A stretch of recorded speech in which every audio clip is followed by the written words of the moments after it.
Hi friends, little hearts movie feel good movie మలయాళంలో release అయింది. ఈ మూవీ ఎలా ఉందో ఇప్పుడు తెలుసుకుందాం. RDX సినిమాలో నటించిన షేర్ నిగమ్ ఈ సినిమాలో నటించి చాలా బాగా ఆకట్టుకున్నాడనే చెప్పుకోవాలి. షేర్ నిగమ్ ఈ సినిమాలో హీరోగా నటించాడు. తన తండ్రి పాత్రలో బాబురాజ్. ఈ సినిమా ఎలా ఉందో ఇప్పుడు తెలుసుకుందాం. తన తండ్రి బేబీ పాత్రలో నటించాడు.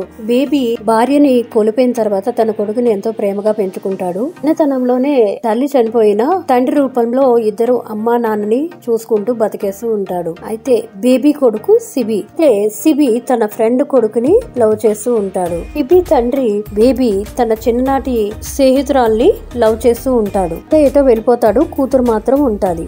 బేబీ లవర్ ని తన భర్త ఫ్రెండ్ ఇద్దరిని కలవకుండా చేయాలని ప్రయత్నిస్తూ ఉంటాడు. సిబి ప్రేమిస్తున్న అమ్మాయి యొక్క అన్న అబ్బాయిని ప్రేమిస్తూ ఉంటాడు. ఒక గే లవ్ స్టోరీ. ఇక్కడ 3 కథలు ఉన్నాయి. ఒకటి సిబి లవ్ స్టోరీ, అలాగే సిబి తండ్రి బేబీ లవ్ స్టోరీ, అలాగే సిబి లవ్వర్ అన్న లవ్ స్టోరీ. 3 లవ్ స్టోరీస్ ఎలా ముగింపు ఇచ్చాడు, అలాగే ఈ 3 లవ్ స్టోరీస్ ఎలా సక్సెస్ అయ్యాయా లేదా ఫెయిల్ అయ్యాయా అనేది చూసి తెలుసుకోగలరు. లిటిల్ హార్ట్స్ సినిమా చిన్న emotional movie. Little hearts movie మనకి కొద్దిగా ఫీల్ గుడ్ మూవీలా అనిపిస్తుంది.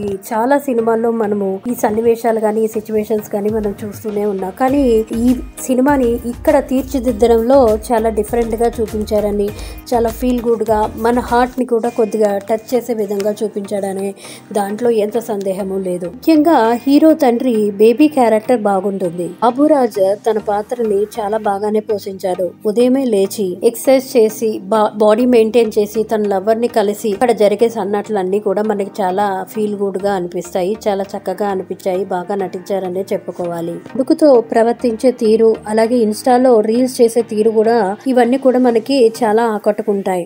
శివి పాత్రలో షేర్ నిగమ్ కూడా చాలా బాగానే చేశాడు.